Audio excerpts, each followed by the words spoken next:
Planning Commission meeting of April 10th, 2019. Secretary Ikezi, could you call the roll? Yes. Okay, oh, no. Commissioner Salem. Commissioner Kelly. Commissioner Biagini. Here. Chair Jay. Here. Commissioner Casey is here. I understand that Commissioner Becker will be arriving momentarily. Commissioner Williams?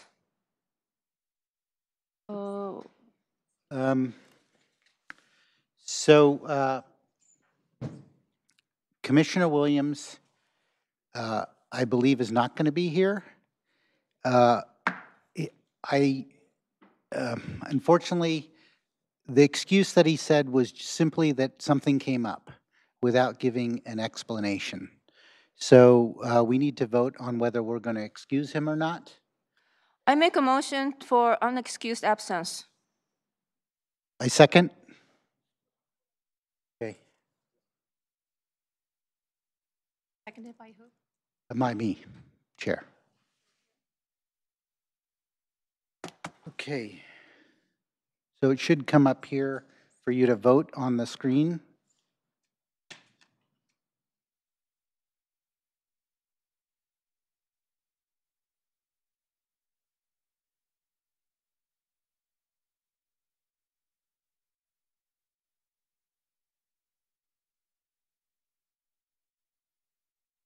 Okay, I don't see it on my screen.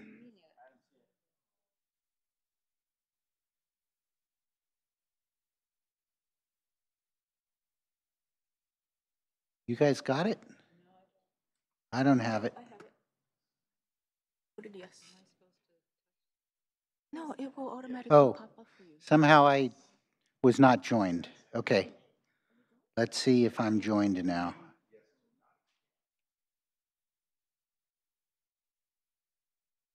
It's connecting right now. Somehow you're not joined. Having trouble with these.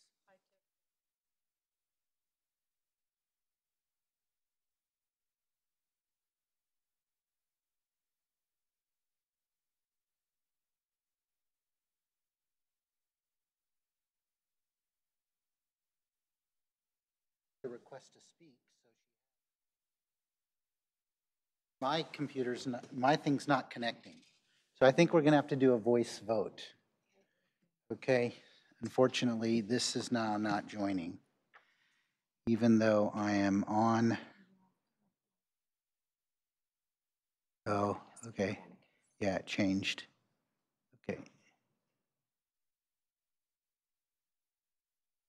Okay, sorry for the technical difficulties, everyone. Okay, now I have it for voting. So, okay.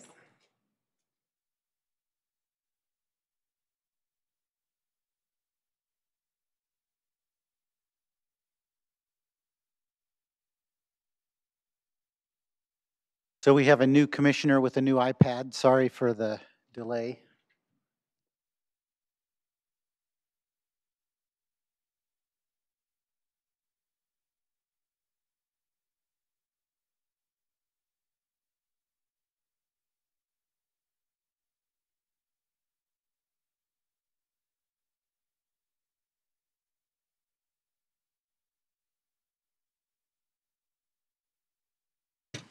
Are you in, or should we just do a voice vote for this? Okay.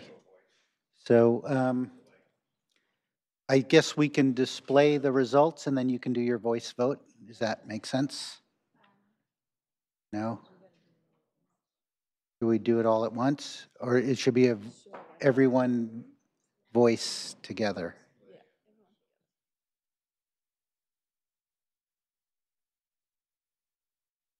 Okay. And how do you vote, Nancy? Okay.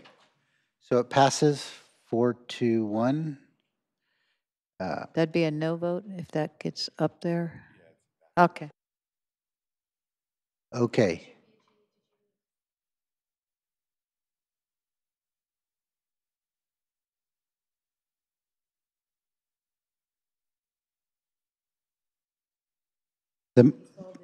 The motion was to vote for an unexcused absence. So, okay. Okay. And should we register Commissioner Becker's vote now that he's arrived, or no? Okay. I will let Commissioner Becker vote. We are currently voting since Commissioner Williams is not here today, and the reason was that something came up, and that's the only reason that I got from him. So the motion on the floor was to vote that he has an unexcused absence. So we have all registered our vote. Would you like to vote yes or no on that? I'll vote yes. Okay. So 5-1.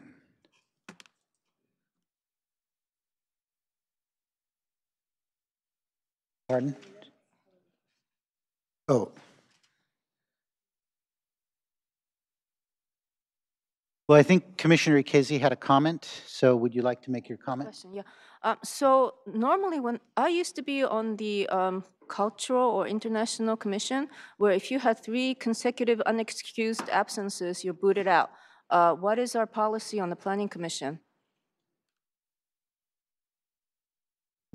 We have the same policy here. If you have 3 consecutive unexcused absences, then you'll be automatically removed. Okay, thank you very much. Okay. Commissioner Biagini. That was what, 3 unexcused absences, did you say? 3 unexcused consecutive Okay, absences. and how many have there been? This has been the first time the commission has voted not to excuse the commissioner. At the prior meeting, there was no vote, so he was not excused. So technically, it's 2 unexcused so far. Okay, thank you. Am I correct to recall that Commissioner Williams missed 5 out of 7 past planning commission meetings? I believe that's correct. If you include tonight, I think it's 6 out of 8. Is that your understanding, Ms. Bureau? That's a rough estimate. I would need to go back and look. We did do an accounting.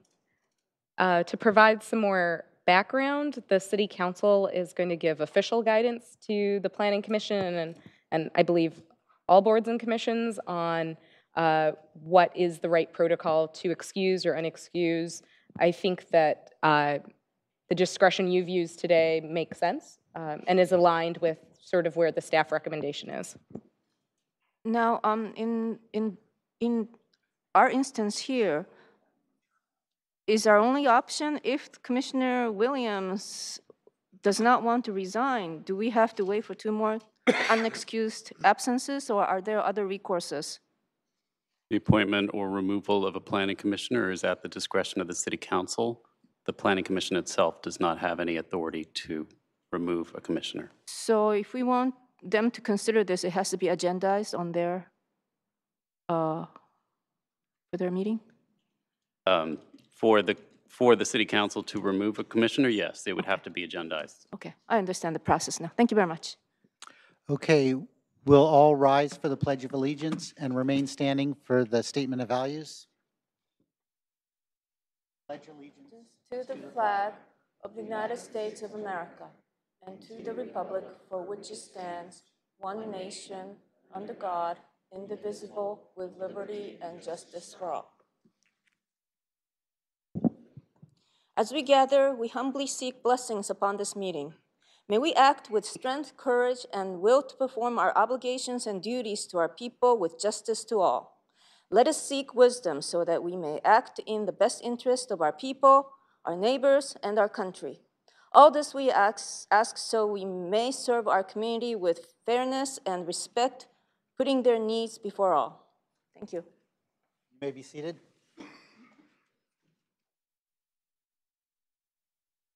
Okay, public hearings are conducted by the chair in accordance with the following procedures. The chair of the commission directs all activity during the hearings.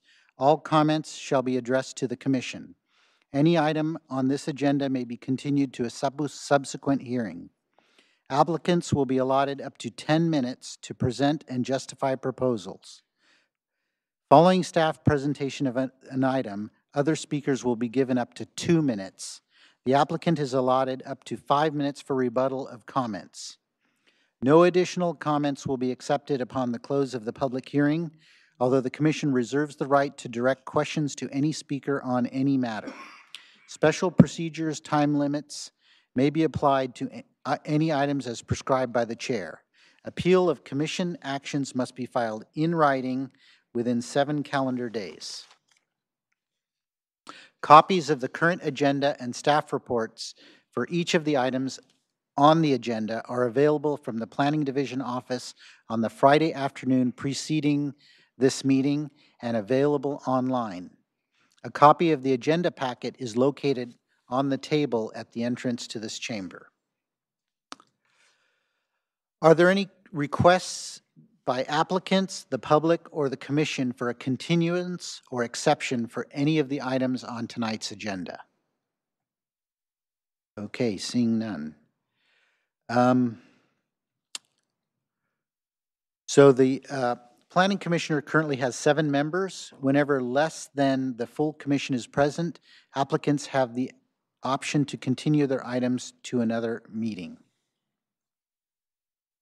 Is that true? When I thought it was 4. Actually, the policy is if they're 5 or fewer, we give them that That's what I discretion. thought. They can Okay. still ask, Okay. but the presumption is this, if they're 5 or fewer, it's automatic. Okay. Okay. All right. So we move on to the consent calendar. The procedure for the consent calendar is as follows. Consent calendar items may be enacted, approved, or adopted by one motion unless requested to be removed by anyone for discussion or explanation. If any member of the Architectural Committee, staff, the applicant, or a member of the public wishes to comment on a consent calendar item or would like the item to be heard on the regular agenda, please notify planning staff or request this action now during the consent calendar review. Items listed on the consent calendar with associated file numbers constitute public hearing items. Secretary Kezi, will you please read the consent calendar for the record? We have 3 items.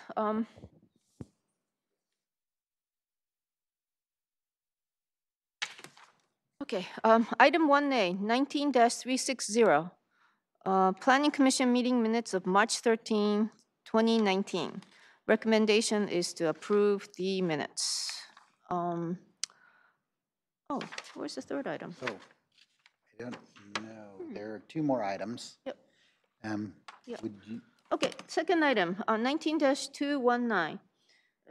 Action on use permit for ABC license type 47 for Del Frisco's located at 2855 Stevens Creek Boulevard, Suite 1860. Item 1C, 19-220.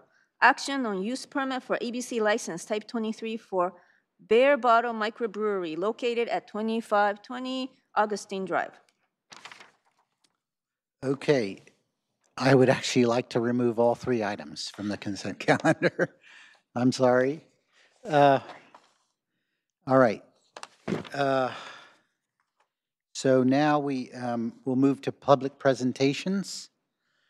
Would any member of the public like to speak on an item that is not on the agenda?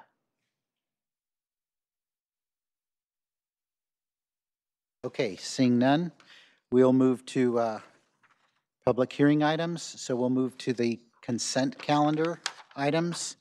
The first item is the Planning Commission meetings of March 13th. So I would just like to add that I believe a few things were missing from these minutes. The first was the absence of Commissioner Williams, was not noted anywhere on the minutes. And then the second one was 908 Fremont Street. And we had a lengthy discussion of the option to rezone this property instead of rezoning it to just simply R1 to a mix of commercial and residential. And that was not represented anywhere in the minutes. Meanwhile, the Santa Clara Weekly did mention that that was a discussion item on this topic. So Thank you, Chair Jane. On the first issue of Commissioner Williams' attendance at the hearing, if you recall, roll call was not called with him Yes. in consideration of his attendance at all. When we called roll that particular planning commission, I think there was a different understanding about whether or not he was participating on the planning commission at that time. So we didn't actually call his name during roll call. If the planning commission wants to amend the roll call at a future date at the next planning commission, you can, go through the roll call for that meeting. But actually, the minutes reflect what happened at the meeting, and at the meeting itself, Commissioner Williams's name was not called, and so his name is absent intentionally because nobody called his name in roll call either. Okay, I just thought the minutes, regardless of the roll call, should just note his absence. Sir, I have But- a question. Yes. Oh, sorry. Okay, can I just, I didn't know, it seemed to me that regardless of the roll call, the minutes should represent what happened at the meeting, which I'd was just that, like to jump in and say the planning commission has the discretion to add that note to Okay. the minutes. Okay. So we could certainly add a sentence at the top that says Commissioner Williams, his name was not called, but he was absent from the entire meeting. okay, I would like to do that. Do we have, we don't have to vote on that, or do we? Okay. You have to okay, vote to I'm sorry. approve the minutes with the recommended changes. Okay, so I'll recognize Commissioner Ikezi. Thank you, Chair. So we didn't take any vote, so can we retroactively take a vote? On excusing or not excusing the Yes. commissioner? Yes. Yes, you can take that action. However, as I mentioned earlier, you have to be excused in order for the 3 meetings rule to not apply. This commission did not excuse Commissioner Williams at the last meeting. Therefore, it already counts as an unexcused absence. Oh, okay, so we So have 2 unexcused that is correct. absences? Okay. It's your discretion, but you can. Okay, Can we formalize it by taking a vote now? Yes, but the item before you is approval of the minutes, so I would Okay. suggest you postpone that until after you're done with that. Did it need to be agendized? if we were to take a vote, it seems like it would have to be. I know, but it's a procedural, not a substantive.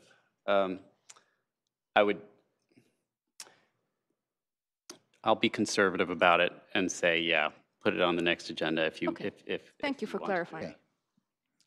Okay.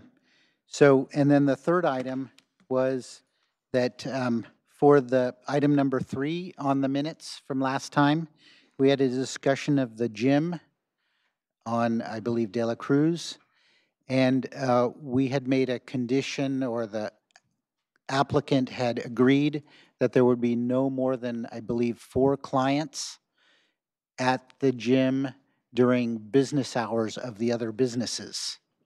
And that condition is not represented anywhere in the minutes. So I know there was a limit to the number of clients that the gym could have because there's a parking limitation over there. And that we decided that after hours in the evening, there would be no limit to the number of clients for the gym. But during business hours, 8 to 5, there would be a limit. And I don't see those in the minutes. Was that specific condition a part of the council motion, or was it included as part of the recommendation that the motion was seeking to approve or not? I believe Because we I just want to I believe clarify, the we minutes are action minutes, so some of the dialogue or discussion won't necessarily be reflected in the minutes. Well, I mean, if you look at the minutes, they reflect that for item number 4, we added a condition that the parking garage, the garage of that house, be reserved for parking a car, that it be clear. And so if you look at the minutes, that item that we added is reflected in the minutes. But these other two things that we added are not reflected in the minutes. So I apologize, I don't recall the specific motion Yeah. and whether or not the motion actually amended.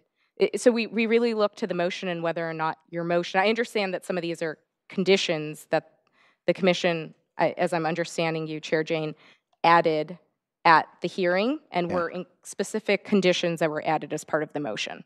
Is that correct? Yes. Okay, so we will go back and add the added information to both items Yeah, number 2 2 and and 3. 3.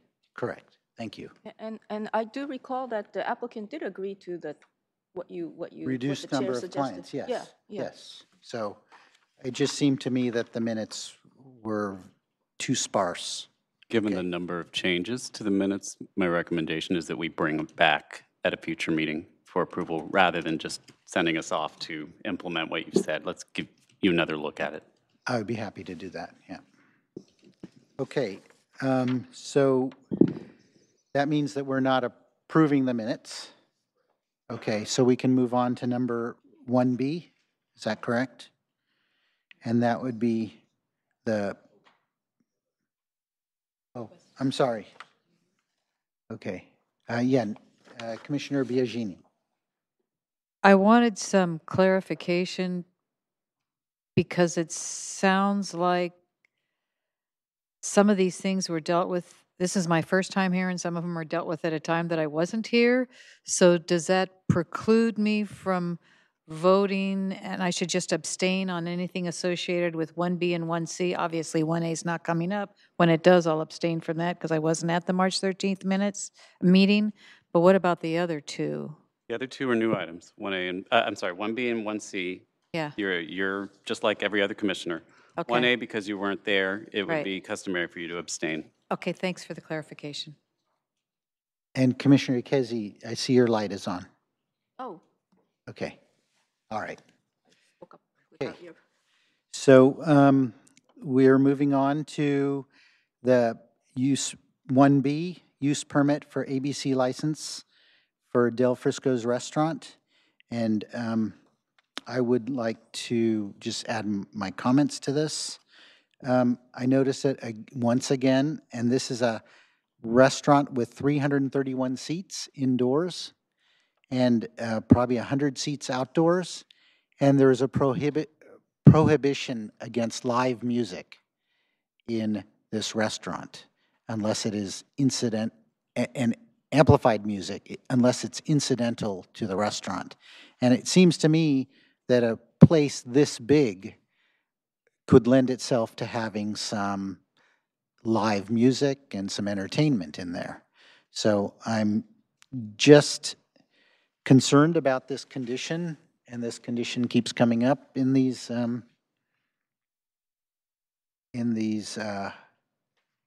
let me try to pull up the conditions. I believe it was C8. No, C7. It says no live entertainment or amplified music will be allowed unless it is wholly incidental to the restaurant use. So that means you couldn't do a wedding reception there. You'd have to go apply for a permit, which I think is onerous. So anyway, I know that unfortunately Gloria is not here. I know we had somehow in the past softened this restriction. So I would throw out a question perhaps to our assistant city attorney, that as I read that condition, no live entertainment or amplified music will be allowed unless wholly incidental to the restaurant use. So one could assume that live entertainment and amplified use, if it is incidental to the restaurant use, would be allowed. It's rather having it be a primary use of the space.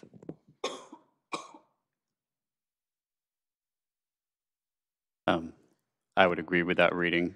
So certainly, you would think there could be incidental music going on while food is being served. They couldn't advertise a concert at the event, I would think. But you also are empowered to just delete the condition if you want to take, I mean, There's always going to be the question of what's incidental. So, I mean, Ms. Brio is right. They could have some live entertainment. I think, But if you want to err on the other extreme, you could just get rid of the condition. I believe that there are two types of permits that a restaurant can apply to. One is a very onerous permit, and then the other one is just like notify the police.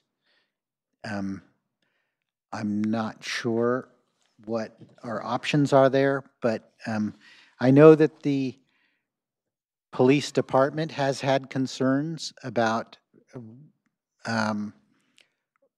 restaurants having live music, and I don't want to step on their toes, so I don't want to delete this condition wholesale.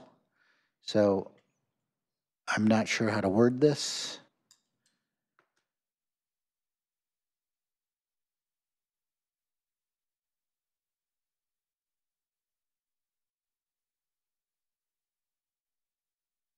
Could it be worded such that live entertainment or amplified music would be allowed if incidental to the restaurant use?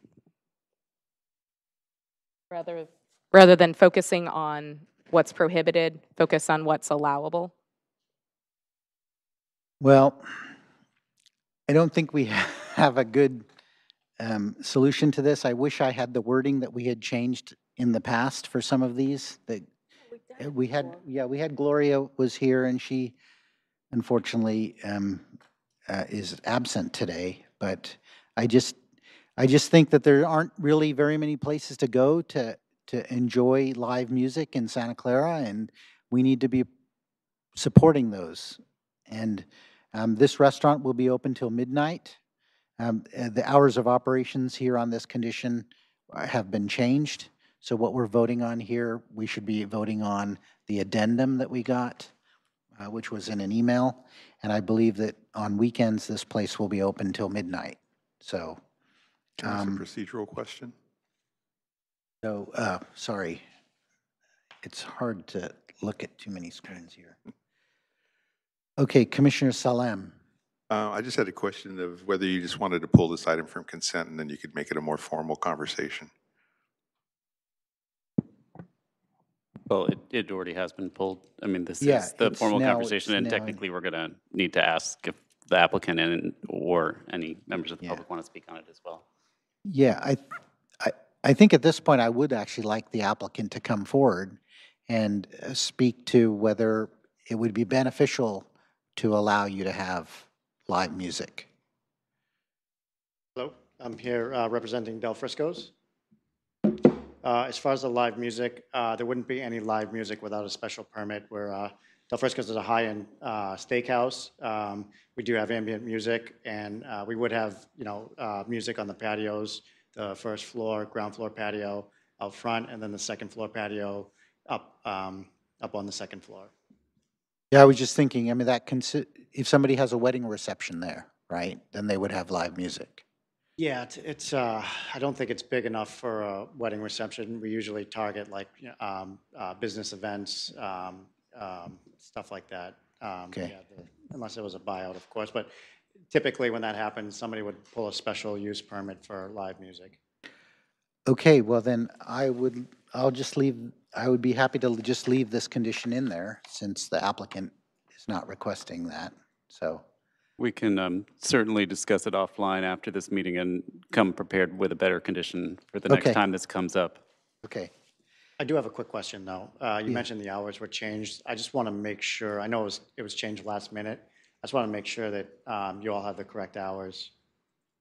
Correct. believe There we was do. post-meeting materials Yeah. that were submitted with the applicant's proposed hours included. We also have hard copies of that available for the public.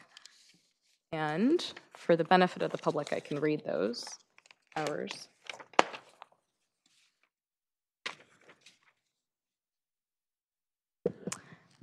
The proposed. So what I have here Yes. is I have 11:30 a.m. to 11 p.m. Monday to Thursday, 11:30 a.m. to midnight Friday to Saturday, and 11:30 to 10 p.m. on Sunday. That's correct, yes. And then the other condition that I see is condition 8 and condition 10. They both require a review. I don't really understand why we have two sets of reviews going on here. Excuse me. Condition 8 and 10, they seem to be redundant. I don't see a 10. I'm sorry. It's in the addendum. Correct, I see it on the addendum, and I would agree with Chair Jane that I think condition 8 is more comprehensive, and condition 10 seems duplicative.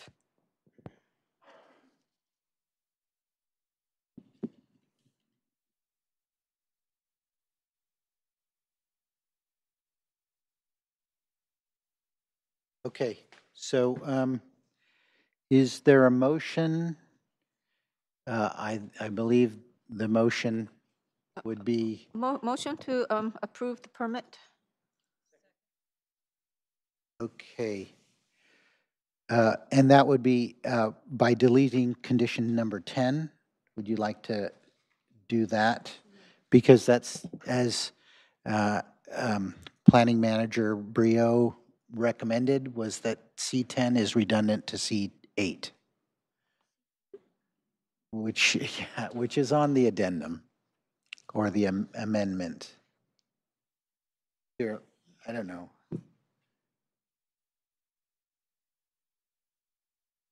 So, would you like to amend your motion to delete condition 10?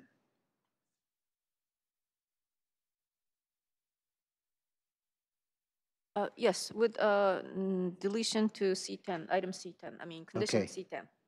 So would you like to second that again? Second again. Okay, motion made by Commissioner Ikezi, seconded by Commissioner Biagini.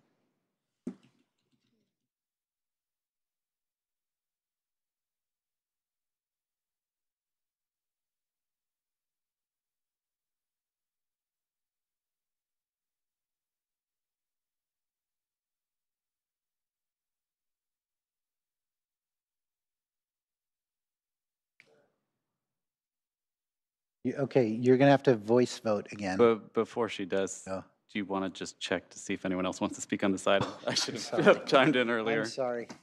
All right, would any member of the public like to speak on this item? Okay. Now Okay, you can. so is there a motion to close public hearing? I make the motion to close public hearing. Okay, made by Commissioner Ikezi, seconded by Commissioner Kelly. That's a motion, and then I think we can just do a voice vote for this, Yes. as we usually do. All in favor? Close. Aye. Aye. Okay. All right, now we can vote on the motion to approve this use permit.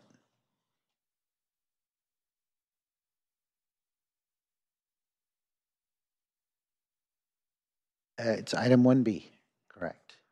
And Commissioner Biagini will have to do a voice vote. Okay. How would you like to vote? That's on the main motion? This is on the main motion to approve the use permit. Yes. Okay.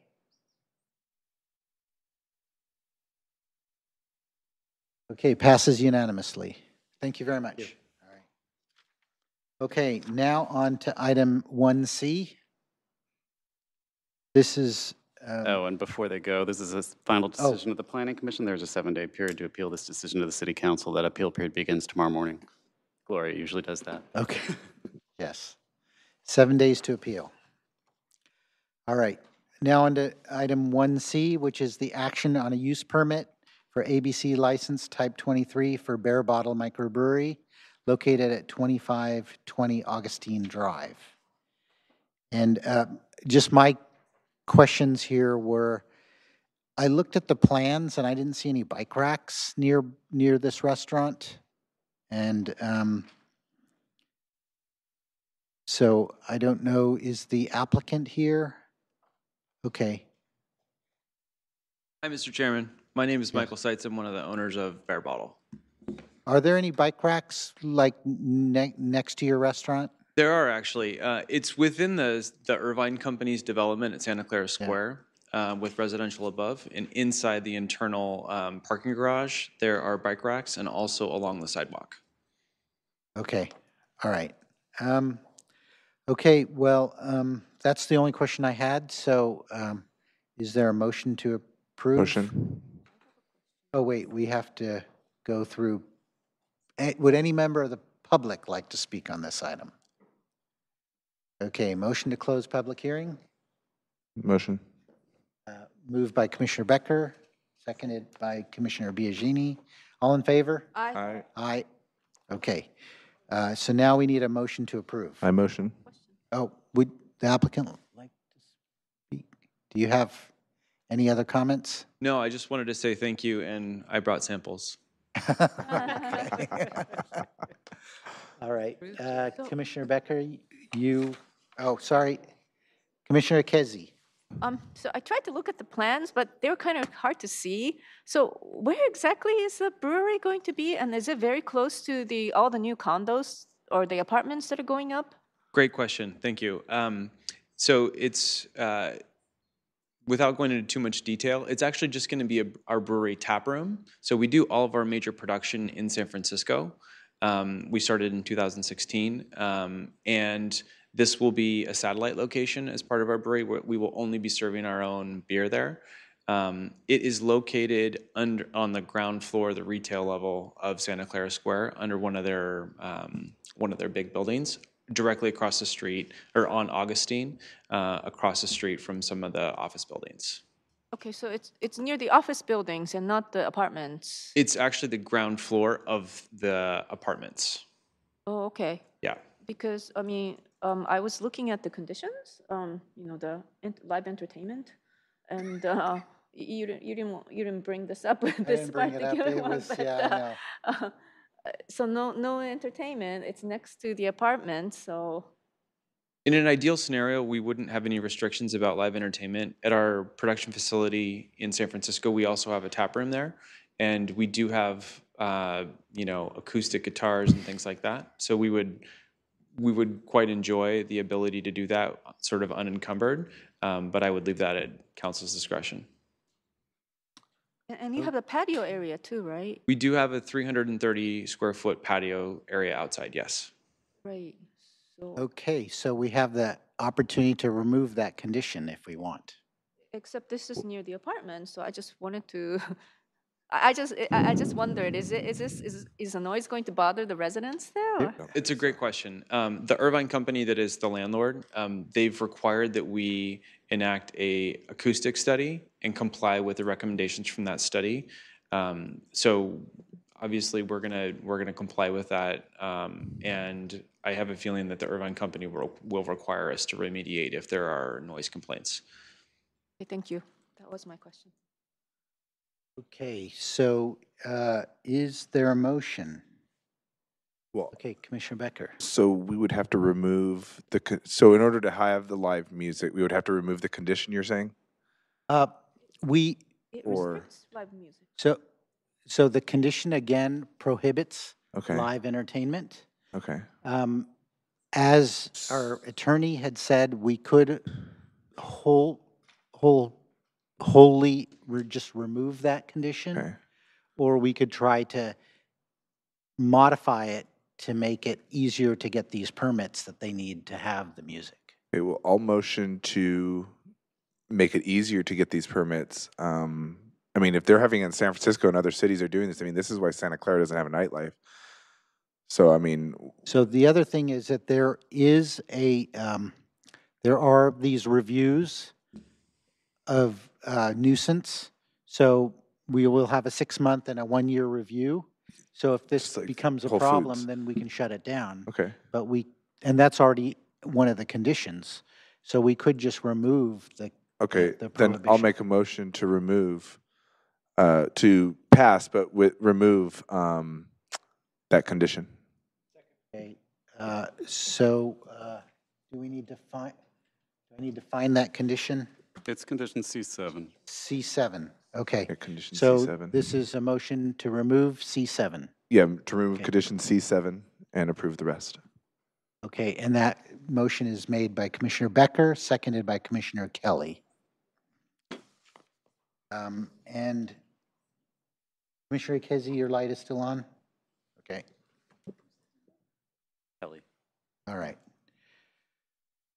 Okay, so,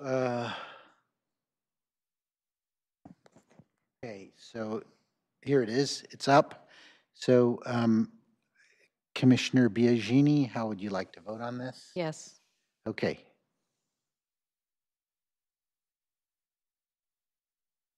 All right, passes unanimously. Thank you very much.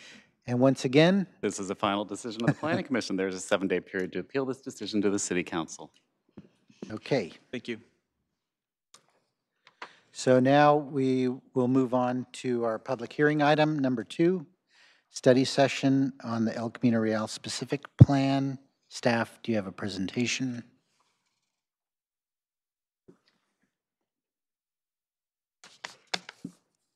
So I have a quick question. Is this the same thing that was presented last night to the council?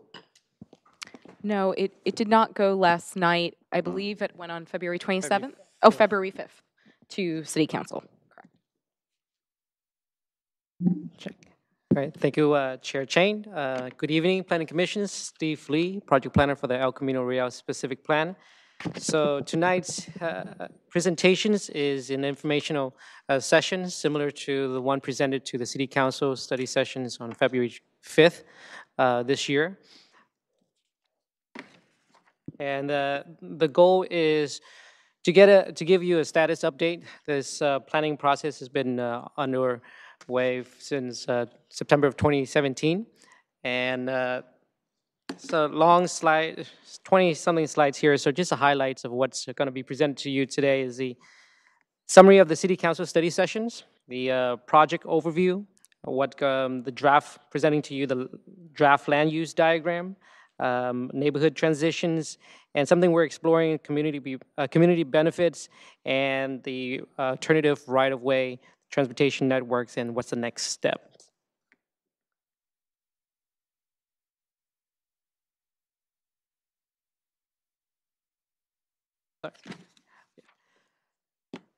Okay, so at the City Council study sessions on February 5th, about 34 members of the community spoke, expressing diverse concerns, interests on densities, concerns and interests on densities and roadway options.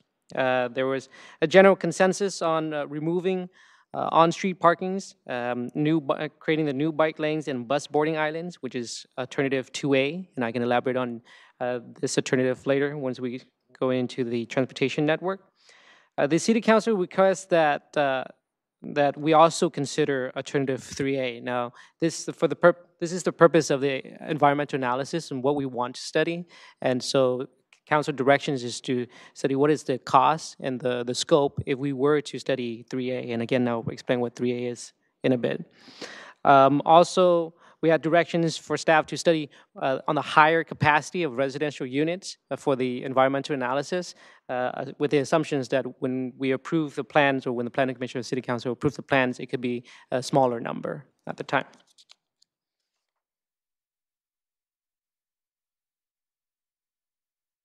Okay. So just an overview of the process and development of this is the 2010 general plan calls for this focus area, the El Camino Real focus area, and to be developed into a specific comprehensive plan is to refine and implement the general plan out to 2035, and to create goals and policies and design standards specifically for these properties in this study area. This is a 3.2-mile corridor stretching from Lawrence Expressway to Lafayette, and properties north and south of that. So since September 2017, and really kickstarting from the beginning of 2018, was we conducted a lot of outreach meetings. We've done 3 community workshops and 5 pop-up events. What pop-up events are basically staff gone out to the community, spontaneous locations where a lot of community meets, like the Art and Wine Festival, Santa Clara University, Caltrans stations, and Farmers Market. We also conducted 2 online surveys and held up to now 5 community advisory committee meetings. What we start out with is this land use framework, which is like an outline of our draft land use plan. So we identify areas of activity centers, and those areas are identified as this purple circle, where properties or parcels are larger and has more opportunities for more intense development. We identify near the Lawrence Expressway and Moonlight Shopping Center, and as well as the town center where Target is. And in between that, represented by the hashed, is the in-between where we transitions the land use out to a lower intensity. Okay, from that draft land use plan, or the draft framework, we developed this, and other community outreach, we developed this draft land use and created 3 land use designations where the activity centers are, where that purple circles is now represented by the purple color parcels, same area, the Lawrence Expressway, Moonlight, and Town Center. And then we created the community mixed use, that's the darker orange, transitioning out from the higher regional commercial mixed use. And then in between that, if you the yellow is identified as the medium density residential. We also have a commercial overlay for requirement for ground floor commercial, and it's represented, it's kind of hard to see, but it's represented by the dotted line, and it transitions at a community commercial out from the regional commercial. Okay, again, here's the draft, some of the 3 land use plans that we have here. The regional commercial, actually we changed that to regional commercial mixed use, community mixed use, and medium density residential. The regional commercial is the more intense land use. It allows, it encourages commercial, it allows residentials at 55 to 100 dwelling unit per acre. And the building heights goes up to 6 stories. Community mixed use is, again, it's a mix of use, but encourage commercial, but residential is allowed at 35. Actually, we have that at 45 to 65 dwelling unit per acre. That's an update from the City Council study sessions. And building height is still up to 5 stories. And down to the lower intensity use, medium density residential, that's focused on residential, but commercial is allowed. And residentials is from 16 to actually 45 dwelling unit per acre.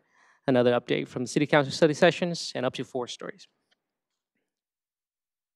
So this draft land use plan will add a capacity of 6,677 residential units. Again, that's the max that we will be using to study the use for the environmental analysis. Currently, the general plan anticipate for 2,274 units. So that's adding about 4,403 units in addition to the current general plan. Right. So at the December of 2018, the Community Advisory Committee get to see the draft land use plan, and their feedback for that. This generally support the plan, with the exceptions of the Mariani Inn site, which was anticipated for that activity center and the regional commercial mixed use, but they thought it should be a lower intensity, so we changed that to the community mixed use. And Mariani Inn will be processed in a separate process outside of this El Camino Rio specific plan. And it's a project on file right now. Okay. And also the other feedback we receive is that ground floor commercials desire more for areas with from Lincoln Streets to Lafayette Streets and Calabasas Boulevard. This slide here shows a diagram of the neighborhood transitions. So what land use is adjacent to the El Camino Rio specific plan? The orange there is the properties directly abuts single-family residential, and then the turquoise there is the properties across the street from single-family residential, and the dark navy blue there is directly abuts across multifamily residential. And Can I, sorry, when you say abut, does that mean on the same side of the street, or it could be on just opposite right side? next to it. On the same side of the street? Yeah, Okay. share the property line. And so why is that important is based on the adjacency to the land use and the El Camino Real properties. If it's next to single-family residential, we're using this transition policies of 45-degree daylight plane, starting from the ground floor. The one on the left there, that shows the single-family homes and the development to the right, and where that 45 degrees starts is at the property line on the ground, having that daylight plane clearance. The second picture to the right there is if it's adjacent to multifamily residentials abutting and sharing the same property line, and that development will start at the last story up, and that 45 degrees will start from there towards the development. The last one where a project is across street from residential properties, it will be a direct same height, and if it's hard to see, but if it's if it wants to be another story higher or any stories higher, then on the far right there you see a building. It will have to have a setback before it can go up. So across the street directly, it'll be the same height, and then if it wants to go for more stories, then a higher height, then it will have to step in. And it's kind of hard to see, but it's about 40 feet, but it's not clearly defined yet. We can discuss that further. So this is a new rule for this specific plan? That's the concept and the feedback that we received so far.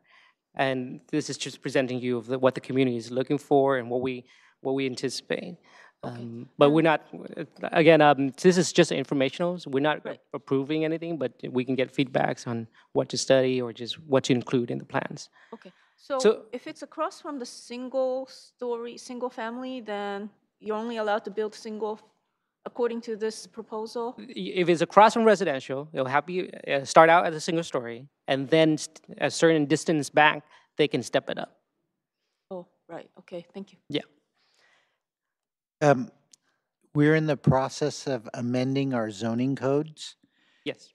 So this is a special zoning code just for this specific area? This will not apply citywide? Yeah, so the zoning code updates is probably going to go before this. Based on the timeline, the El Camino Real specific plan may adopt a zoning code just for this plan. Because, I mean, to me, it seems like people build two-story single-family residences across the street from two-story single-family residences. And here, you know, if we were to apply that across the street rule everywhere in the city, then we couldn't have any two-story buildings.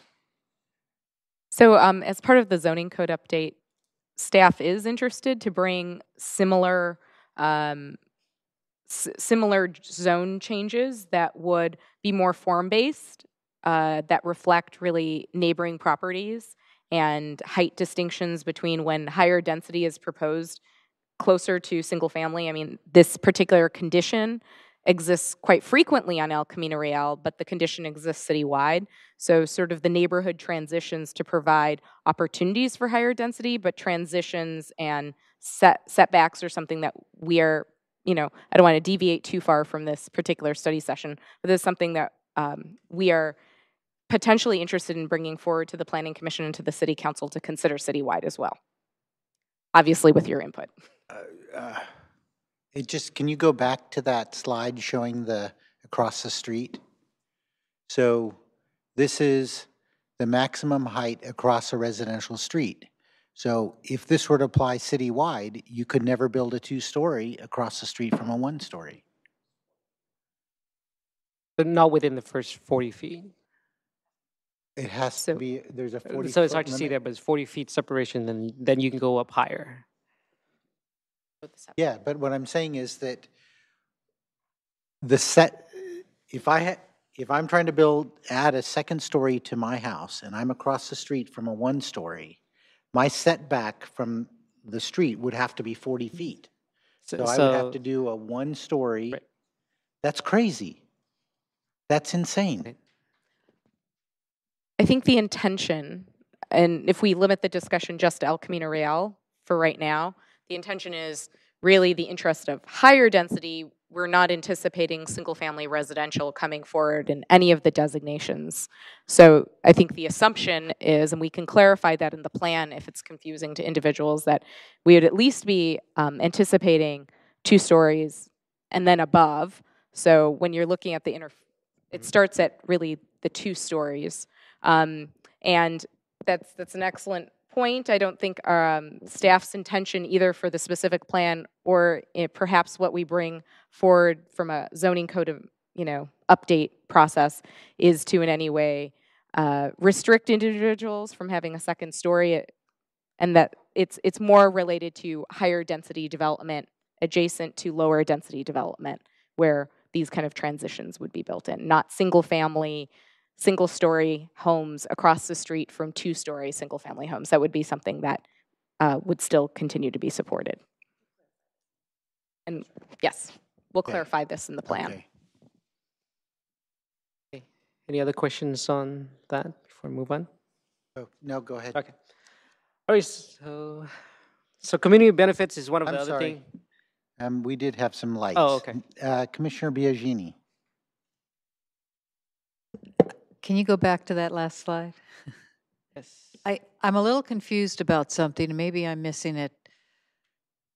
So this is across the street from a residential area. If you have a single-story residential area, does that mean any development built across the street can't be, this is where I'm getting a little confused here, can't be 3 stories high?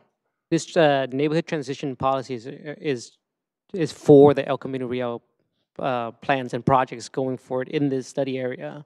So if you have regular single family home and you're in the neighborhood, and you want to build a 2-story house and there's single-story neighbors around you, that doesn't limit you. This doesn't apply. Well, that part I understood, but you could have a development on El Camino Real that extends back to across the street from residential.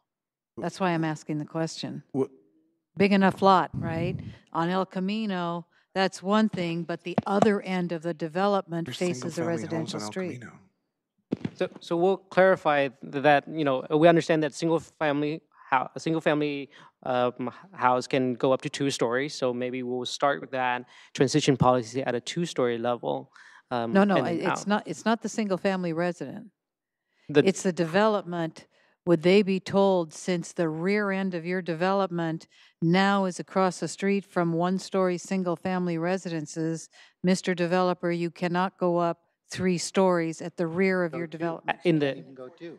Well, yeah, that's why I want to make sure I understand that. right. So Okay. you cannot go further than 2-story until you go back 40 feet. Yeah. Well, you're saying that you can't even go to 2 stories Well, until 40 yeah. feet. We'll I clarify that. understand. Yes. Because there are tons of development that violate that rule already, right? So, my question really is where is single-family homes on the El Camino Real besides the one we have behind us right here? So going back to this map, which shows that. So your question is where a single family home? Yeah, like single-family cross- homes. So like, for example, we got one right behind us. Let's say that's not going away. And somebody wanted to build a development nearby. That means that can't go, you have to go that far back to build that development? So if you're adjacent and sharing the property line, you're going to follow the square to the diagram to the left here. Single family sharing the property line directly adjacent would have a transition of 45-degree from the ground floor. This is is if different you're on from the the same side of discussion the earlier. street. Same side of the street, okay. The next slide is for if you're on the Across the opposite side of the So street. if you're on the opposite side of the street, so if you're on El Camino Real, and like, for example, that second one, the one, if you're across the street, you have a house right here, for example, and I don't know where else you'd find another house on El Camino Real that would be looking across. So basically, But I think this applies to the parallel streets to El Camino. It's usually Okay. the backside. So if you look at that slide, yeah. that would be like Anna Drive or one of the parallel streets. Okay. Right. Now I know what you mean. Okay. Thank you. All right. So the other thing that the community wants is the community benefits. So that developer provides additional community benefits in exchange for the additional development value, such as increase in the residential density, or provide a residential development without providing commercial requirement. Those are just two examples. And also, we will explore those implementation strategies with the CAC. We're still exploring what are those community benefits should be, what the policy should be. So that's will be one of the topics we'll have at the next CAC meeting or future CAC meeting. So this is next component here is of the plan is the transportation network. The existing access points is what you see here on the diagram on El Camino Real. This shows some vehicle, transit, bikes, and control pedestrian crossings. The existing right-of-way is a 3-lane travel lanes going both directions with pocket left turn at intersections, and the bus pull out will be at the extended lane on the right side with on-street parking. That's the existing condition. The community feedback that we receive is a desire for landscaping and street trees, more walkable environments, and better mobility and connections with pedestrians' safety in mind. And furthermore, we receive that it's desirable for better transportation options, bicycle facilities, vehicle circulations, parking, and just beautifications of the street and sidewalk. Okay. Also, through workshops number 2 and workshop number 3 with community online surveys and Art and Wine Festival, we received mixed support for removal of parking on El Camino Real and reductions of travel lanes to improve the bicycle and transit facility. But at the Community Advisory Committee, we have a general consensus support for the alternative 2A, which is the removal of on-street parking and adding the protected bike lanes and a bus boarding island. Okay, and 3A, what that is the removal of a travel lane. So go from 3 to 2, widen the center medians and sidewalk, and just do the bus bump out, which is what you have now. So this diagram here just show generally we have more about 50% wanting 2A. And that's what we're going to use as part of the study.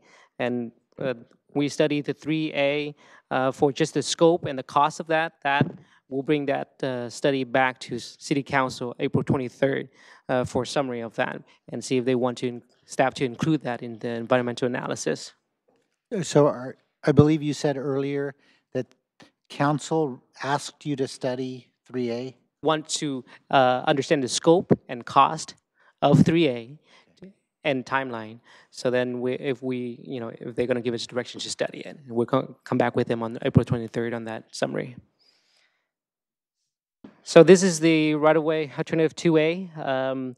Just noting that the right-of-way it will maintain the same length at 120 feet.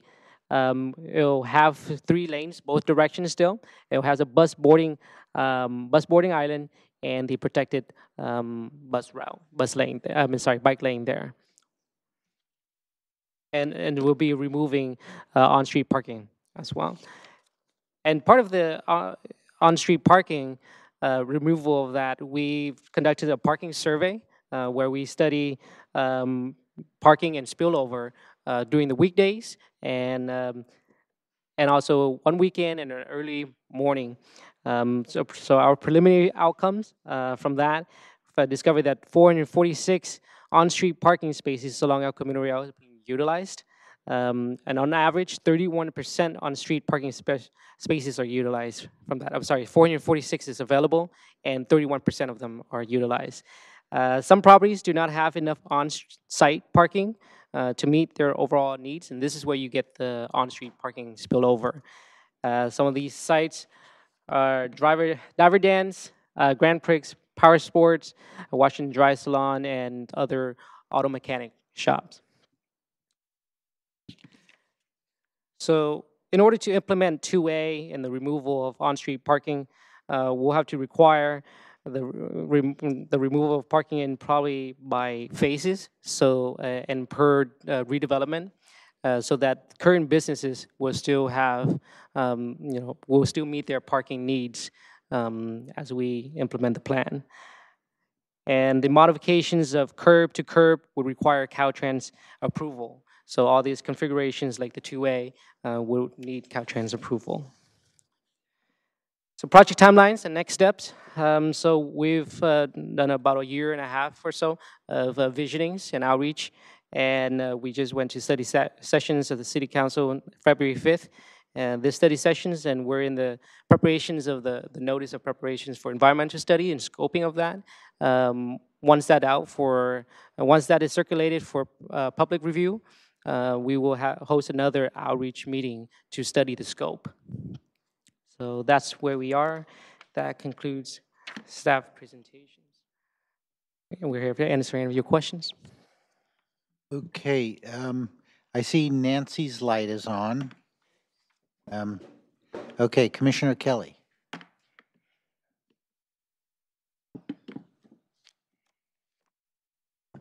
Okay.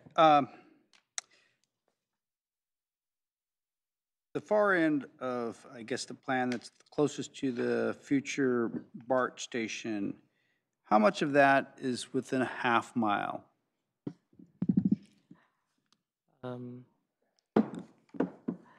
Half mile from where? From the train station? They are not in a half mile. If anything, maybe just the far right on Lafayette, where the De La Cruz overpass ramp. That might be the closest, right? And then the north side across the park. Okay.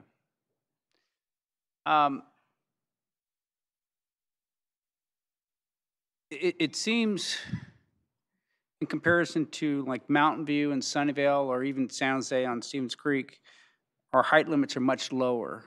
Why is that? Because like the Fort Bay project, that's 8 stories. Right. That's just through the community feedback that we received. Okay. Yeah. And right now, SB 35, they're pushing cities, counties to put more housing close to transit and job centers. Now, this seems to be in conflict with that. Will that supersede this plan? Because the whole push on that SB 35 is to allow more housing close to job centers and transit. To clarify, are you referring to SB 50, the bill that's I think it's currently 50, yeah. SB 35 is what's already passed. SB 50 is what's proposed. Yeah. And yes, it will trump our local authority within a certain radius of the proposed BART station, and also just within El Camino Real, depending on the headways. I mean, it's all pending legislation. There's no guarantee it'll be adopted in its current form, but that's one of the wrinkles. Yes, to a certain degree, we're going to be preempted. Okay. And then have we, I know we talked about this actually several years ago, having a plan that's kind of complementary to San Jose's plan for Stevens Creek, which is very similar to El Camino in that it's a transit corridor. And it seems like on Stevens Creek, the height limits are going to be much higher, at least on the San Jose side, than what we're looking at here. So when you go down Sunnyvale, you're going to suddenly see a drop off from 8 to 10-story housing or apartment complexes down to 3 or 4. Does that seem illogical? I mean, especially if a developer comes in and says we'll provide 20% low to moderate income housing.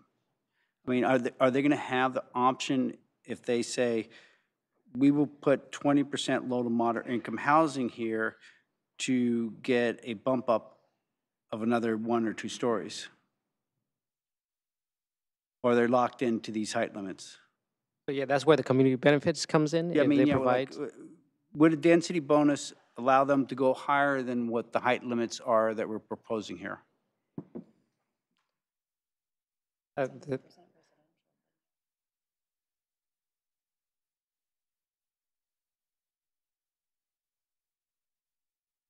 I think that's part of the ongoing feedback we're getting about community benefits for this plan.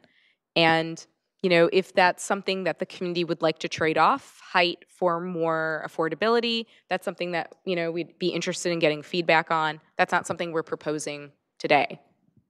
Okay. But All right. Thank you. Okay, Commissioner Ikezi. So this is Santa Clara, but are Sunnyvale and Mountain View doing their own plans? Yes, they are.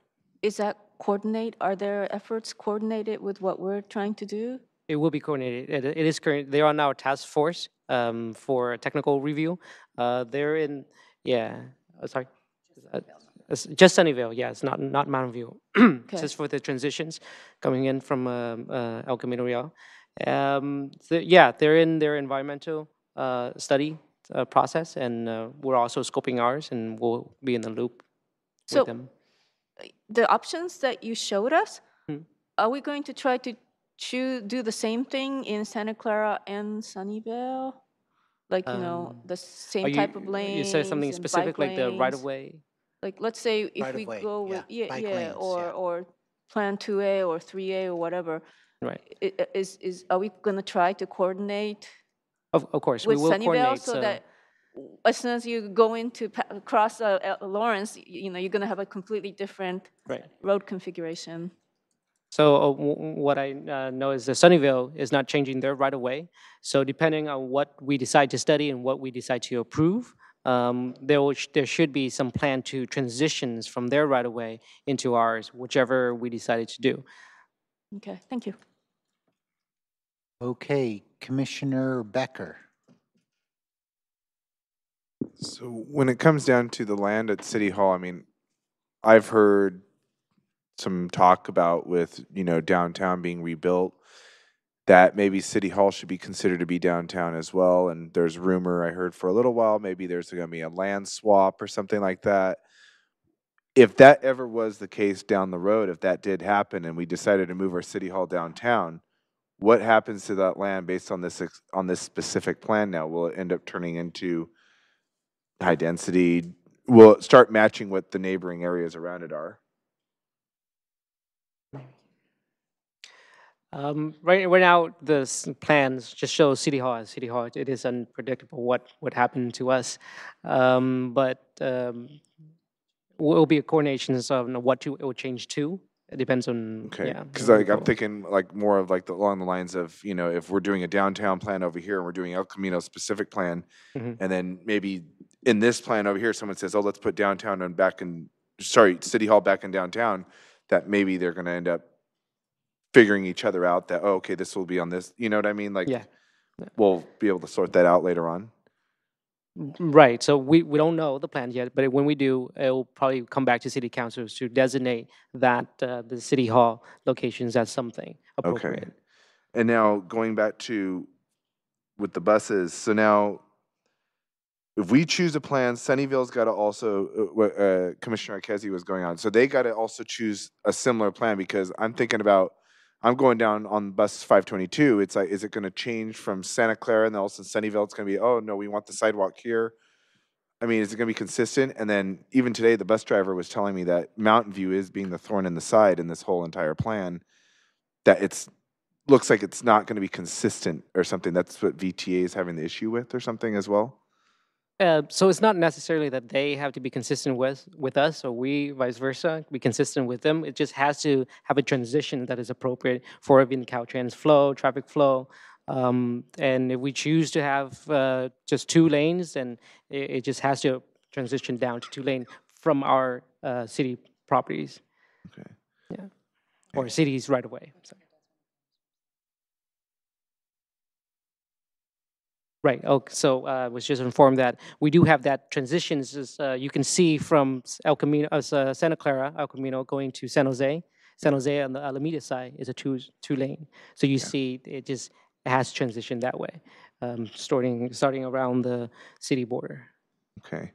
And the city council and commission could certainly also consider, you know, the cost benefit of lane reductions in relationship to recognizing where our neighbors are at where San Jose's current configuration is with 2 lanes, but with Sunnyvale's, lack of interest in changing the configuration. So that could be a consideration for.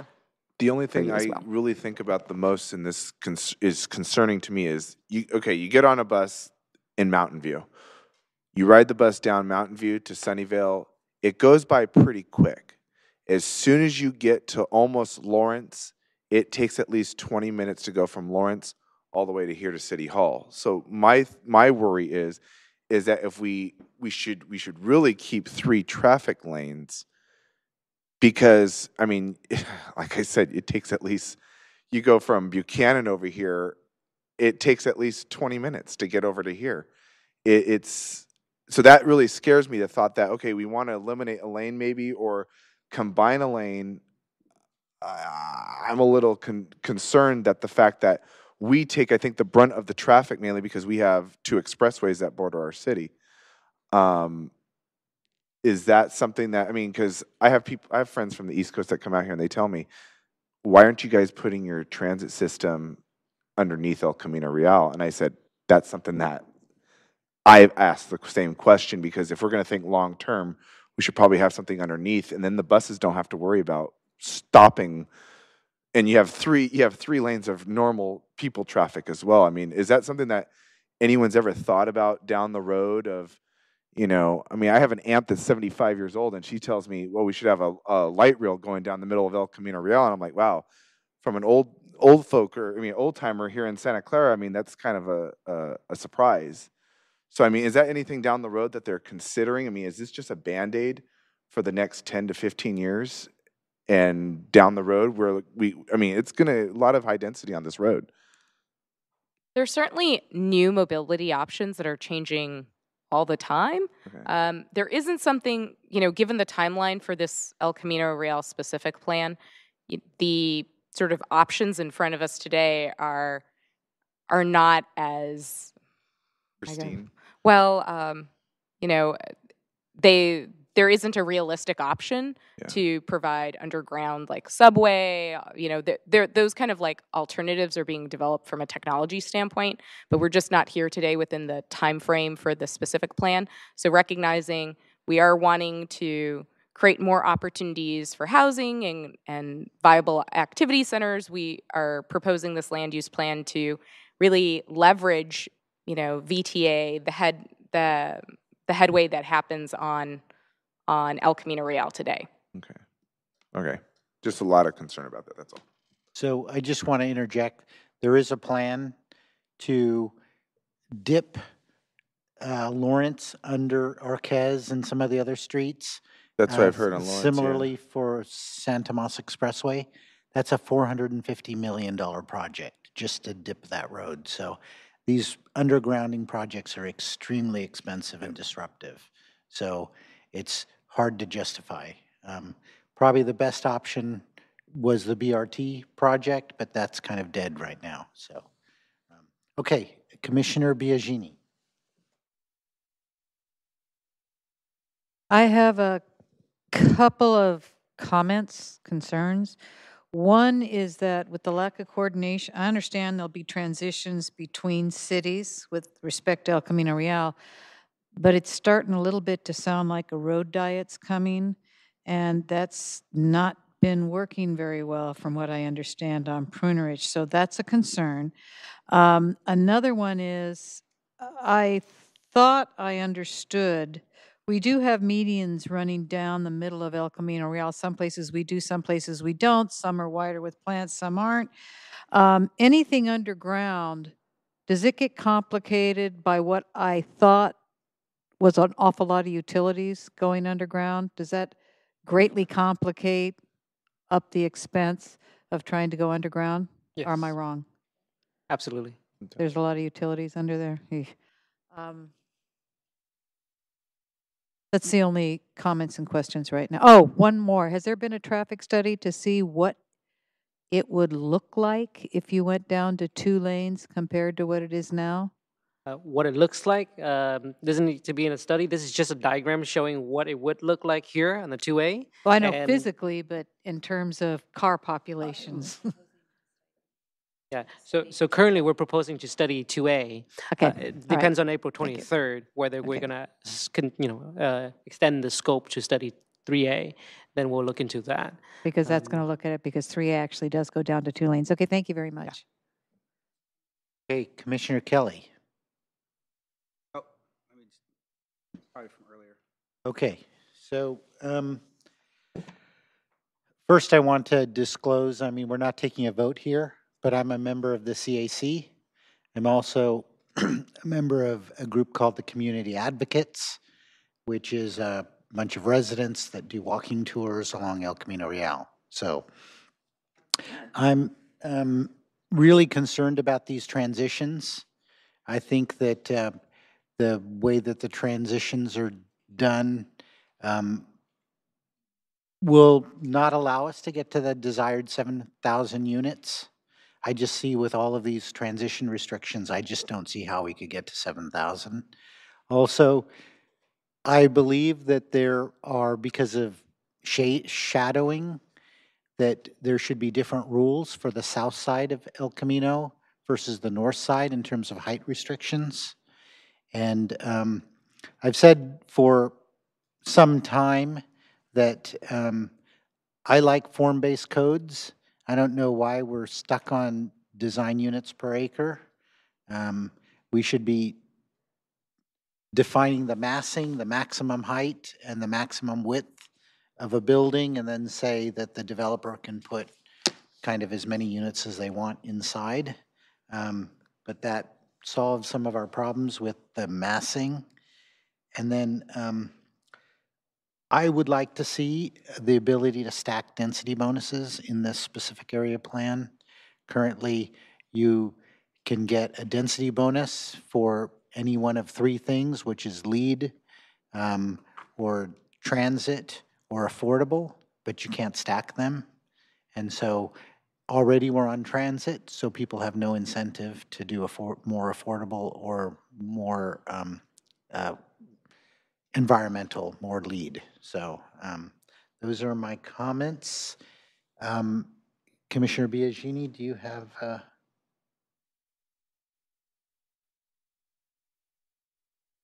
There we go.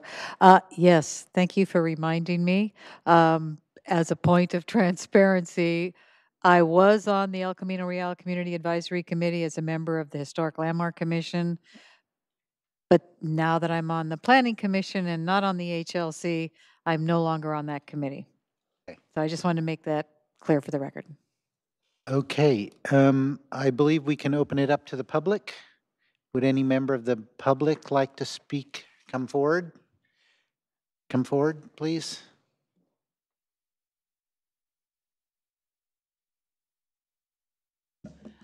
My name is Vivian Schultz, and I did come with a prepared statement that was primarily reflective of the bike issue, but I wanted to clarify something. Steve, I was wondering if you could put up the neighborhood transition abutting the single-family home slide.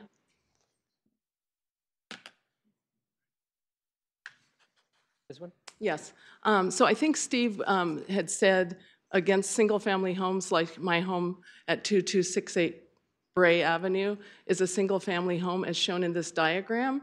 And Steve, I think, inadvertently said that the first floor would be single-family in the adjacent property, and then it would step back. But as you can see there, they're proposing 3 stories, 12 feet from here to there. They're proposing from my backyard to that sign, 3 stories, and then a setback of maybe 40 feet, I'm not sure. So I just feel that I also am disappointed that on February 5th, I brought the same point up, saying that I felt that it was more appropriate for a 1 or 2 story building, like to be in more conformance with existing neighborhood, rather than having a 3-story building staring me in the face from here to that sign. So just wanted to say that. And in an effort to not run out of time, I just wanted to read what I had regarding the whole bicycle lane proposal. So while I do have concern for the safety of bicycles around the busy streets of our ever-increasing densely populated city, It seems like creating bike lanes at the expense of making the street even more hazardous to automobiles, buses, and pedestrians is not prudent. So this paragraph that I'm going to read is from the Caltrans. I'm going to just read a portion of it. Caltrans Highway Design Manual. It says bike paths immediately adjacent to streets and highways are not recommended. They typically introduce significant conflicts at intersections. In addition, they create conflicts with passengers at public transit facilities and with vehicle occupants across the path, crossing the path. Factors such as urban density, the number of conflict points, the presence or absence of sidewalks, speed, and volume should be considered. And that's a quote from the Highway Design Manual. In addition, the California Manual on Uniform Traffic Controls, also by Caltrans, that was just adopted March 29th of this year, also has many changes with bike lanes. Well, I have 3 questions and I have a comment which I'm not going to have time for unless I'm granted more time. My husband couldn't be here tonight, so would you like me to read those or would you like me to present them to you in written form? If you could do it in 30 seconds, go ahead. So has anyone in the planning department had a conversation with the chief design engineer within the Division of Design for Caltrans? That's question 1. Question 2, as suggested in previous planning committee meetings in February by a VTA employee, has anyone spoken with the Santa Clara Valley Transportation Authority? They are tasked with, and I quote,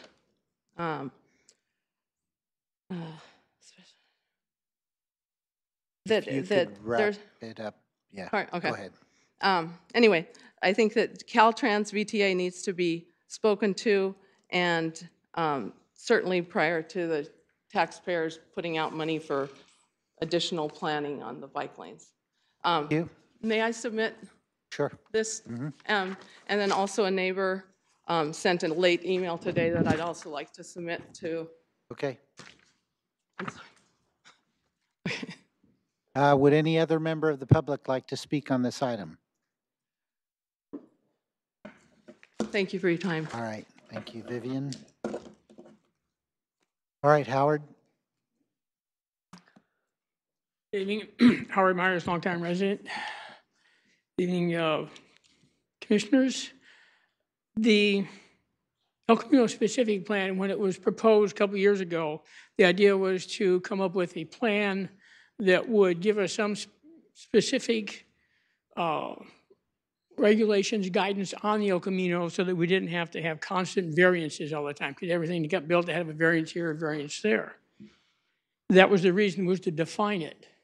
And then as a member of the committee, I'm finding out that, in fact, the reason is to increase density. In fact, I've asked the question, well, what if we, the committee wants to come up and came up with something that actually had less density? Because they were saying, oh, you guys make the decisions. They said, well, that would kind of defeat the purpose. Well, it tells me what the purpose was. And I think that's duplicitous. They should have said so in the beginning before asking for the permission to continue with it. When we're looking at the 2 different situations with high-density housing versus single-family homes, there's 3 things that will affect the quality of life when you have a high density in close proximity to single-family homes. One is the visual appearance that the lady commented previously. Is you're sitting here and all of a sudden you got this big thing right next to you. Now, there's 2 other things. One is parking and traffic. Now, one thing about the single-family home abutting the multi-floor, high-density things, if you're right there abutting it, like we have along El Camino, the villas on the boulevard and a couple of others, is the ones behind it, yeah, they got that visual problem, but nobody can drive through your neighborhood, park in your neighborhood, and walk to that apartment. But if you're across the street, now we've got traffic there. So you basically, your neighborhood becomes their driveway and their parking lot. And people can say that, well, we have too many cars, we should not allow parking, all these other things. That's just not going to happen, not soon. It will happen. And if you want to make arrangements for that, I suggest that you do something a little more creative and say that if you have something like this, have adequate parking, but require a certain percentage of it to be repurposable so that when we don't need as much parking, it can be converted to retail or residential. So that would make more sense than continue this. But there is, that is a misdirection when we treat the abutted ones differently, or actually as if it is more severe than if you're using your neighborhood for parking lot and a driveway. Thank you. Any other member of the public?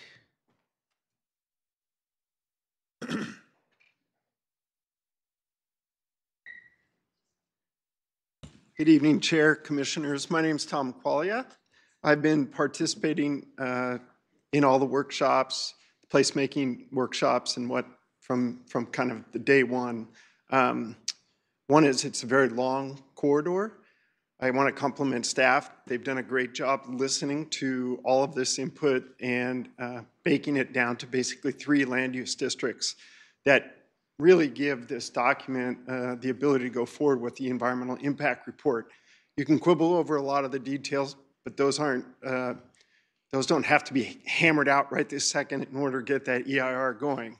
And it's critical, I think, that to find out what your capacities are. There was a couple things on the slides tonight. One is there was a lot of discussion put into these 3 districts and the intensification districts from a lot of community people. And there was a note on here where there was a couple of one-offs that kind of fragment that plan. And it was a comment about putting more retail down by Lincoln or more retail down by one other street. I wouldn't, it's just for a note for staff, I would try to ignore those if you could at this point in time, and let's go forward with the analysis, if you will, and all that good work that went into this framework. Let's allow that to go forward and not start to pick it apart for a little piece here or there. The other thing I did want to say is I would compliment you. The comment about the form-based zoning has always been near and dear to my heart. There are challenges with all these little pieces, and you could have the discussion about, oh, maybe they should be case by case, but quite frankly, staff's done a good job in trying to break these 3 distinct districts up in these nodes, at least for the starting points. And then as your constraints come through with your environmental report, you can modify those and tweak them as you go forward. So even like this, I've tested this maximum height, and actually that exhibit doesn't quite answer the speaker's point.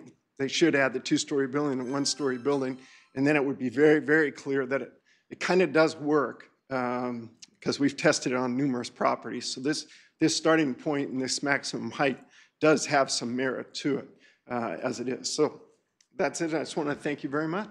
Thank you. Any other member of the public? Okay, do we have a motion to close public hearing? So moved. Second. Okay, moved by Commissioner Casey, seconded by Commissioner Biagini. All in favor? Aye. Okay. So that concludes this item. Now we move on to reports of commissions and boards and liaisons. So are there any announcements? I have a couple of announcements. The National APA Conference starts this Saturday, and I have a ticket to the APA Conference. I cannot be there on Saturday due to a conflict. If somebody would like to be me for Saturday, it's a great conference. This is in San Francisco, right? It's in San Francisco at Moscone. And, but then I would attend on Sunday and Monday. So that's an opportunity. And then their Prospect Silicon Valley has their Innovation and Impact Symposium coming up. I believe that's June 19th. I attended last year. It was fabulous. That would be, I think, at City Hall in San Jose. And those are two announcements that I have. Any other announcements? Okay, well, see me if you would like my ticket for Saturday. Okay, board or committee assignments? Any board or committee assignments? Okay. There are none. Any reports from ARC? What is the current status of ARC? I have that in the Director of Community Okay. Development report. Okay. So Commissioner Travel and Training reports. So I guess we have to register and pay for the Innovation Symposium. So I know we have, that would be still in this fiscal year. So I don't know how much budget we have left to attend that symposium, but I would like to make a motion that we budget for 3 people to attend. May I ask what Innovation Symposium is? Prospect Silicon Valley is a project of the city of San Jose to be an incubator for green tech and clean tech ideas.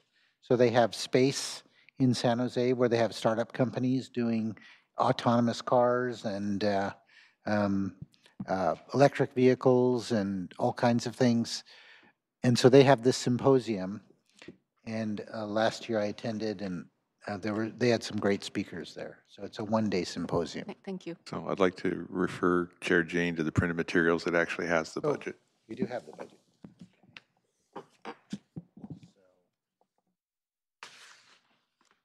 There is a budget report in front of you.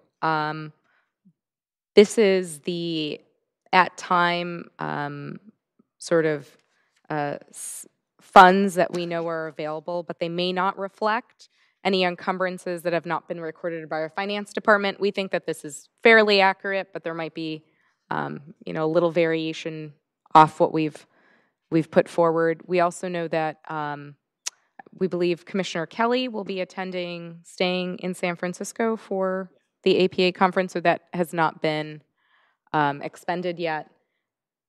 But it appears as if there's sufficient funds, well over sufficient funds to allocate. Yeah, I believe the attendees. tickets are like $200 per person, so. Is there a motion to approve some funding for that? All motion. Commissioner Becker? Make a motion. Okay, would you like to make a motion? Yeah, I'd like to make a motion to approve the funds for the symposium. For 3 people to attend? 3 people to attend.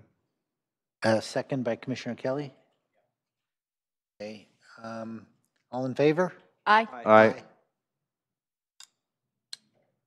Do we need to put it up on the screen? Would you like to do that? For 3 attendees to the Prospect Silicon Valley Innovation Symposium. And I believe that's June 19th.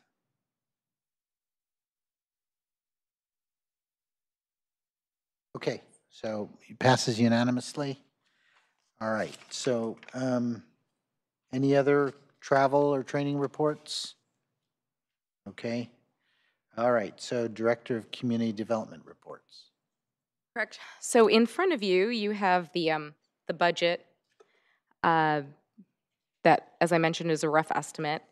However, I wanted to give an update to the Planning Commission that the budget request for increased funds is continuing to move forward. Ultimately, the City Council would approve that request. It's moving forward right now for approximately $18,000 more than was allocated this past fiscal year. So it'd be an $18,000 increase to for training.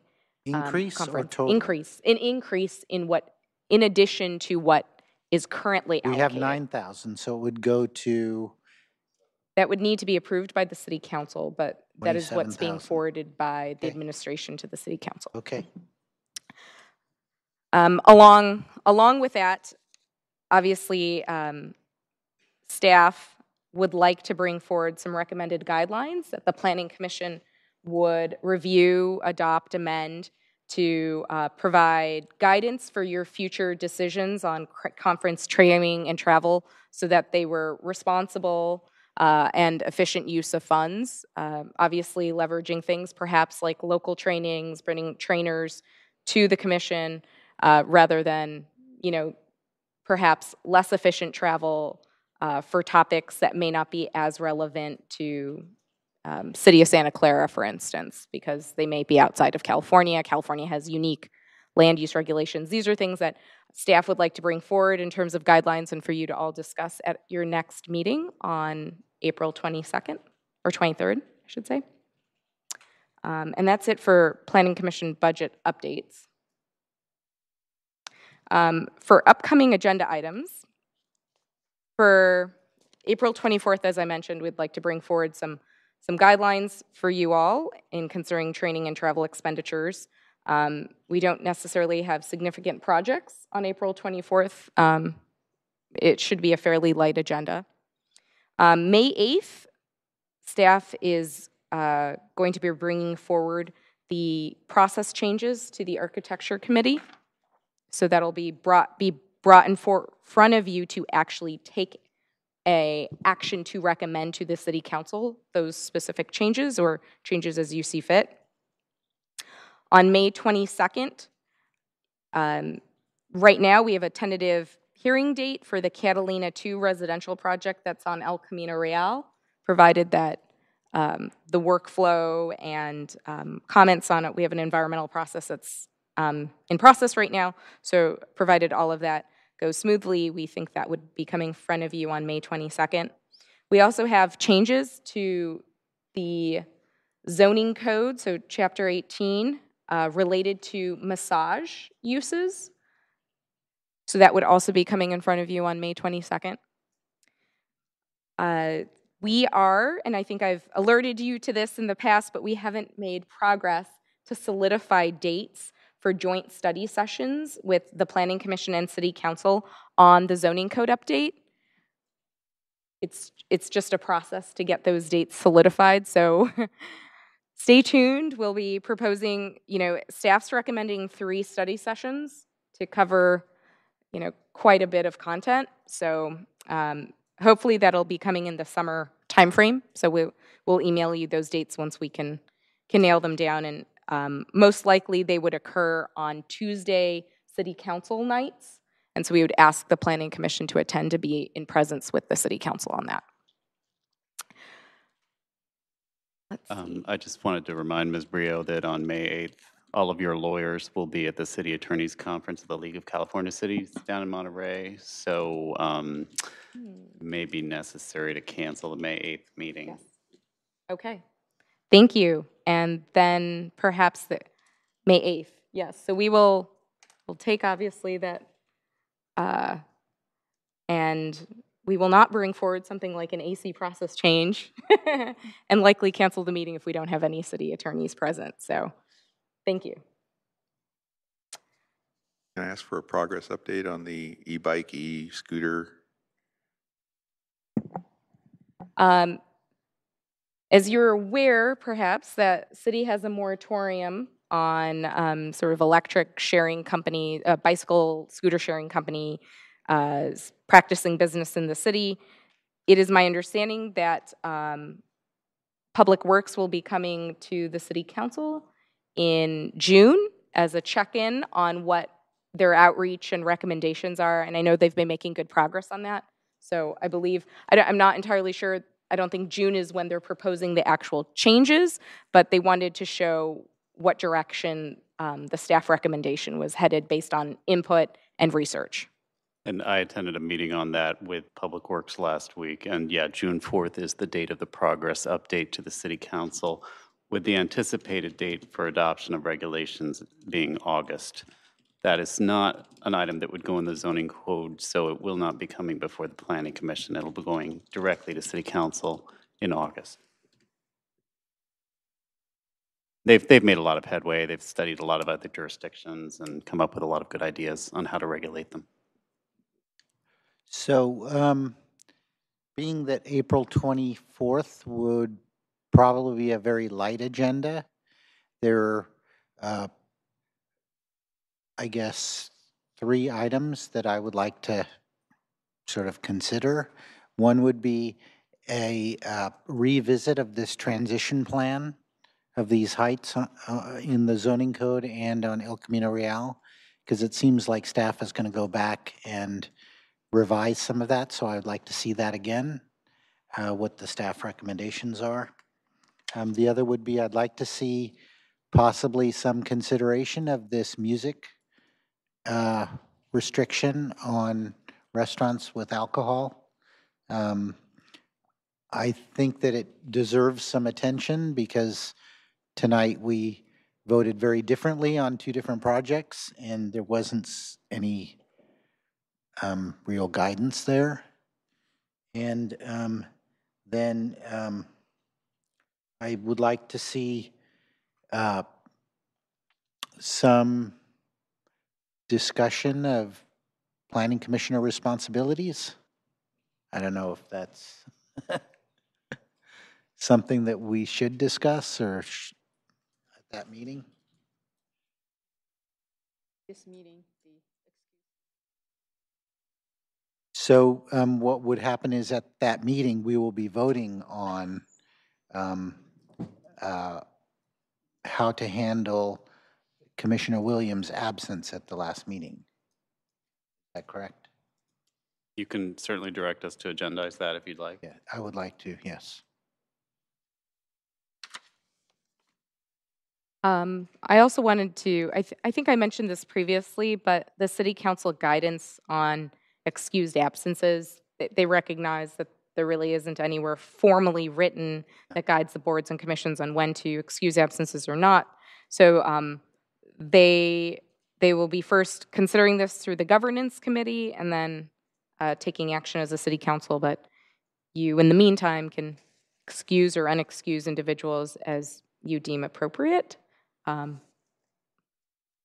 And let's see.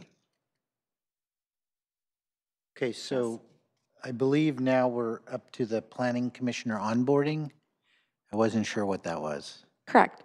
So at our last planning commission meeting, there was a request made to understand what the city can provide for new planning commissioners as they onboard.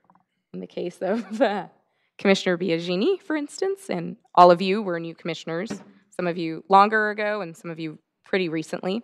So I wanted to first provide you with what the city currently provides so that we can have a conversation, a bit of feedback on what you think should be amended. I have some recommendations on what could also be amended. Currently, when a planning commissioner starts out, you receive this binder, and some useful things are in here about how to handle vacancies, what's quorum, unexcused absences, civil service, merit issues, resignation, responsibilities of individual members, these legal ethics, helpful advice, glossary of terms. This is, fairly general, but is useful to participate on any commission. In terms of subject matter expertise for the Planning Commission, however, because it's obviously very nuanced with land use law, topics. A suggestion, and this is something we'd like to bring up with actually the Planning Commission budget, is recommendations for all new planning commissioners to actually attend the League of Cities Planning Commissioner training, and for individuals who've been on the commission for a while to consider going to the training again. That's incredibly relevant training on your role as a commissioner and the relevant laws and rules. There's also great materials put out by the League of California Cities that we can supplement, which include, a pamphlet here on the planning commissioner's role, and this is very helpful. And for instance, it goes into even details such as like working with staff or consultants. So that's helpful. There actually is also a posted presentation at the League of California Cities that was just updated this year on, new legislation to be watching out for, so that's helpful. Links to our general plan, our zoning ordinance, our single-family and duplex guidelines. And, there's no substitution also for one-on-one time. I think with a new planning commissioner, we've offered, for instance, Commissioner Biagini to sit down and kind of talk about some things like CEQA and EIR, walk through kind of that general process. There is a lot that's requested of planning commissioners to get up to speed, to understand reports, learn on the dais a bit, but we want to do what we can. So I wanted to present sort of what we currently provide, which is just this, and then the additional materials I was recommending, as well as the additional training, requesting that new planning commissioners attend this training from the League of California Cities, as well as the additional materials and support. If there's any other, if you think that's sufficient, if you think that there are better materials that we should be providing, we would be really interested to hearing your feedback. So when I came on board, I received training on Brown Act and conflict of interest. I think that's very useful for anybody who's in our position. Yeah, and we used to sit down one-on-one with new commissioners. The city remember, attorney's office did. Yeah. I gave okay, strike all that.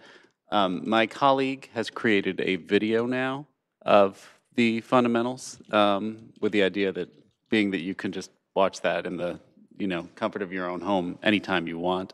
So let me find out how you can get access to that video. Thank you. And of course, I really enjoyed your discussion of the 15 new laws that Governor Brown signed. And for good or bad, all of our meetings are kept online forever. So I watched it. Oh, okay. And I'll So refer back to it. You're already up to that's speed. great. Okay. Yeah. So I had one suggestion that was actually more of a pre-boarding, a pre-boarding page, a single page of small bulleted items that goes out with the application that says, these are your commitments, these are your expectations as a planning commissioner, which might circumvent or prevent some of the issues we've seen recently, where the understanding is you will attend the meetings, participate, and be prepared. It's a way of saying, these are the things, before you even send your name in as an applicant, that you should be aware are commitments by you as an applicant. That's all. With the most recent Planning Commission applicants, Director Crabtree did provide a memo that was distributed to all the applicants so that they were aware of the tremendous amount of commitment that was involved and also some of the ramifications for not participating. Thank you. Okay, thank you. All right, city council actions. So last night's City Council, one item that had come before the Planning Commission previously was the time extension for the Summer Hill Senior Housing Project on El Camino Real, so that got approved by this council. The big item, which was, maybe even over 2 hours, was staff had asked for feedback from the council on our current preparation of the Patrick Henry and Freedom Circle specific plans, as well as the City North Vision Plan. That's information that we will bring forward to the Planning Commission, so you have a similar level of understanding of these plans. We wanted to have some early targets so that staff can work with the developers to figure out open space, community space, libraries, and set up some expectations up front. The council's feedback, I would say, if I were to summarize it into 3 points, was I think there was general concern that they didn't really understand the point of the City North Vision Plan.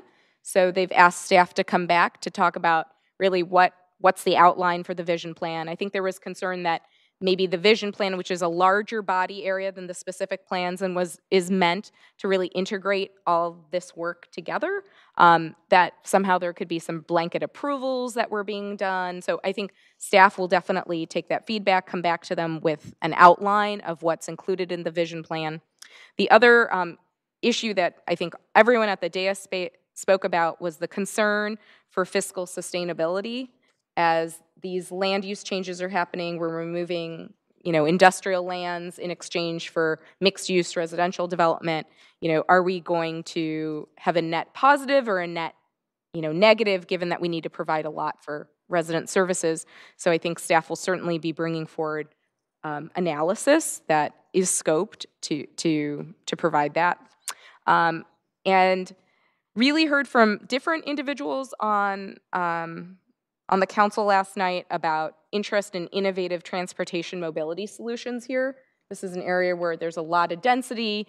There's, I think there's openness to forward thinking on what could happen, and also a recognition that the amount of density could cause a lot of congestion if it's not carefully planned. So, yeah, that concludes the city council actions. Okay. Motion to adjourn. Okay. So moved.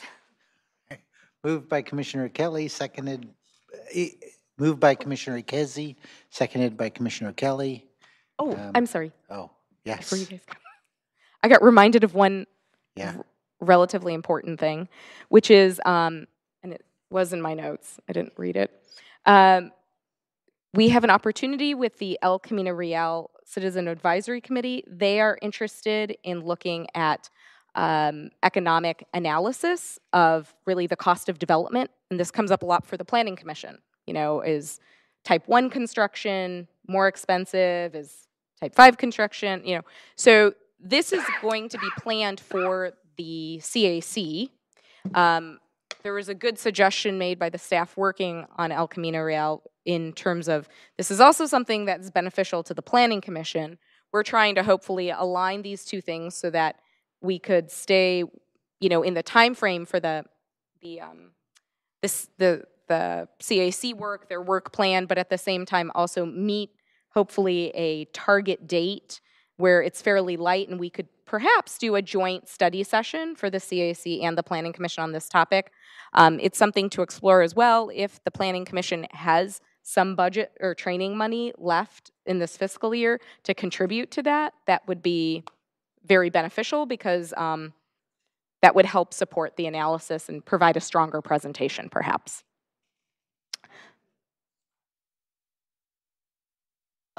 We're in April, We have so. a motion on the floor, but I can table that? What can I do with that? I can table that, okay. Yeah, I make a motion to allocate whatever money is left after the APA conference on training. And the innovation? Yeah, oh yeah, after and the innovation, yeah, that's 3 people, yeah. We can bring that back. We're finalizing the scope as well, so we can bring back the cost and at that point, have you formally adopt that action if that's, the interest of others. Second. So we could vote on it to say that the balance of our funds could go to that. I mean, it's just a general consensus that we feel that that's important, right? That would be a statement that, yeah. So we have a motion by Commissioner Kezi, seconded by Commissioner Becker. All in favor, or should we vote electronically? What do you want to do? Okay. The motion is to expend the balance of the Planning Commission funds after the APA conference and the Silicon Valley Innovation Conference for any studies to support the analysis for the economic costs of different types of construction and commercial along El Camino. Construction and commercial businesses.